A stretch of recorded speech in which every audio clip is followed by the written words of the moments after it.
গোপন সূত্রে খবরের ভিত্তিতে অসম রেলগেট সংলগ্ন এক বাড়িতে হানা দিয়ে 5 রাউন্ড কার্তুজ সহ 7 AM একটি আগ্নেয়াস্ত্র উদ্ধার করল পুলিশ। ঘটনায় গ্রেপ্তার এক যুবতী ও এক যুবক। বেআইনি আগ্নেয়াস্ত্র ব্যবসা নাকি কোনো অসামাজিক কাজের উদ্দেশ্য সাধনের জন্য রাখা হয়েছিল তা খতিয়ে দেখছে পুলিশ।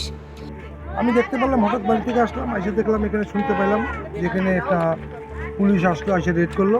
রেড করার পরে আমি বাড়ি থেকে আসলাম, আসার পরে এই বাড়ি থেকে একটা এই বাড়ির মেয়ে আর একটা অবৈধ ছেলে, এই মেয়েটা কোন ছেলের সাথে বিয়ে হয়েছে কিনা জানি না, শুনতে পাচ্ছি ছেলেটা নাকি মুসলিম, ছেলেটা খুব ক্রিমিনাল ধরনের।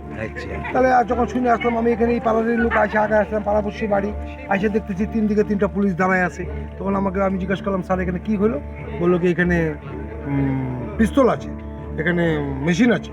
তাই বললাম, স্যার এখানে পিস্তল মেশিন লাইনের পরে একটা বিশাল ব্যাপার, এখানে একটা এত বড় একটা দুর্ঘটনা। তো ঠিক আছে, তো দেখতে দেখতে আবার থানা থেকে ওরা নিয়ে গেছিলো, জিজ্ঞাসাবাদ করে আবার নিয়ে আসছে। হ্যাঁ, আমাকে পিস্তল দেখাইছে, 2টা ম্যাগজিন ছিল, 5টা গুলি ছিল, প্লাস্টিকের মধ্যে ভিতরে ঢুকানো ছিল। পুলিশেরা ঘরের ভিতরে ঢুকেছিল, আমি তো আর ঘরের ভিতরে ঢুকতে পারি না, আমি দরজার সামনে দাঁড়াইছিলাম, বাইরে করে এনে আবার এখানে আমাকে দেখালো, অনেককে দেখায়। এটা দেখে তো ভয় লেগে গেছে। পুলিশ যখন আমাদেরকে দেখালো, আমাদের শরীর কাটে, এইখানে এরকম জিনিস পাওয়া যাচ্ছে,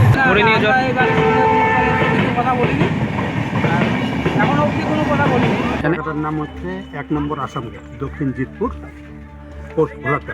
এইখানে হলো আমরা শুয়েছিলাম, আমরা তো কিছুই জানি না। পুলিশ সকাল থেকে নাকি ঘোরাঘুরি করতেছিল, আমরা তো বৃষ্টির জন্য বাইরে আসিনি।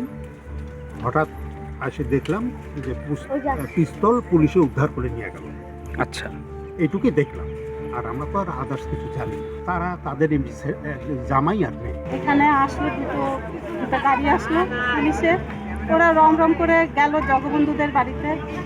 যাওয়ার পরে ওখান থেকে পুলিশ যায় 2টা রিভলভার বাই করলো। তারপরে আসলো যে এখানে যে অনলাইনের দোকানে এসে ওরা কাগজপত্র বার করলো, অন্যরা সবাই মিলে দেখলো, ওরা বাইর করে দেখালো 2টা বন্দুক আসছে, এইটুকুই জানি। আর এবং মেয়েটাকে উঠায় নিয়ে গেছে, আগে ছেলেটাকে নিয়ে গেছে, মারধর করছে, পরেই বন্দুকের কথা বাড়েছে ওদের গোয়ালঘর থেকে, খেরেপুজির থেকে। আলিপুরদুয়ার থেকে শামু দাসের রিপোর্ট, নিউজ মেট্রো।